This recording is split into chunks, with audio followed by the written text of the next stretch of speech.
பெரியாரை வச்சிருக்கிறோம், அம்பேத்கரை வச்சிருக்கிறோம். சனாதனத்தை ஒழிக்கப்படும் தான் நாங்கள் களத்தில் இறங்கியிருக்கிறோம்.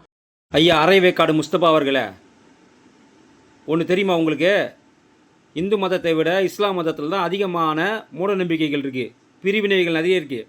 அங்கே அஸ்ரப் என்று சொல்லக்கூடிய பிரிவு தான் உயர்ந்த பிரிவு, அஜ்லாப் என்று சொல்லக்கூடிய பிரிவு பின்தங்கிய பிரிவு. அதை விட முக்கியமாக எப்படி இந்து மதத்தில் தலித் சமுதாயம் ஒன்று இருக்குதோ அதே போல் அர்சல் என்ற ஒரு சமுதாயம் உங்ககிட்ட இருக்குது. அது மிகவும் பின்தங்கிய தலித் வகுப்பை சார்ந்த மாதிரி அது ஒரு வகுப்பு. என்னமோ உங்களோட இஸ்லாத்தில் எதுவுமே இல்லாத மாதிரி பேசுகிறீங்க. முதல்ல ஒரு மதத்தில் இருந்து கொண்டு இன்னொரு மதத்தோடைய கோட்பாடுகளை பேசுவதே தவறு. அதற்காக உங்கள் மீது சட்டப்படி நடவடிக்கை எடுக்கலாம், புரியுதுங்களா?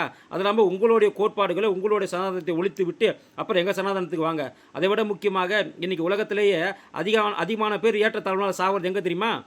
உங்களுடைய இஸ்லாம் மதத்தில் தான். இன்றைக்கி ஈரானுக்கும் சவுதி அரேபியாவுக்கும் சண்டை எது காரணம்? இவன் பார்சி பேசுகிறான், அரபு மொழி பேசுகிறான். இவன் ஷியா, அவன் சன்னி. அதனால தான் இவனுக்குள்ளே அடிச்சுன்னு சாவறானுங்க. முதல்ல அந்த பிரிவினைக்கு ஒரு முடிவு கட்டுங்க, அந்த போருக்கு ஒரு முடிவு கட்டுங்க, அந்த உயிரிழப்புக்கு ஒரு முடிவு கட்டுங்க. அதெல்லாம் விட்டுட்டு நேராக மயிறு போடுங்க. இங்கே தான் வருவியா நீயே? ஏன் வேறு மதத்தை பற்றி பேசவே மாட்டியா நீ?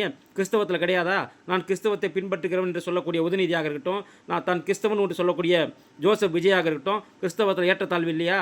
இன்னை வரைக்கும் கூட தமிழ்நாட்டில் இல்லை, முக்கியமான நிறைய இடத்துல ஆர்சி சுடுகாட்டிலையும் சரி, சிஐசி சுடுகாட்டிலையும் சரி, பெந்தகோஸ்தை சேர்ந்த கிறிஸ்தவனை புதைக்க மாட்டான். எல்லோரும் கிறிஸ்தவன் தானே, ஏன் புதைக்க வேண்டியது? ஒரு பிணத்தையே பிதைக்க விட மாட்டேங்கிறான்.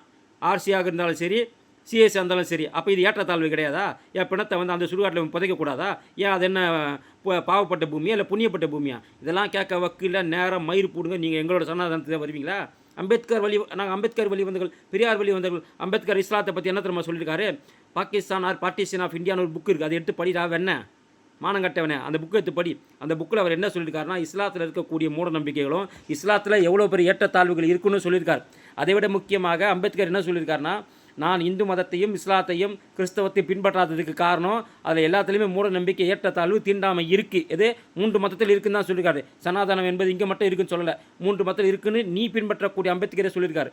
மானங்கட்டவன் அந்த புத்தகத்தை போய் படிச்சுட்டு வந்து, அப்போ உன்னோட நிலைப்பாடு தான் உங்கள் முதலமைச்சர் நிலைப்பாடுனா அவரை சொல்லாத.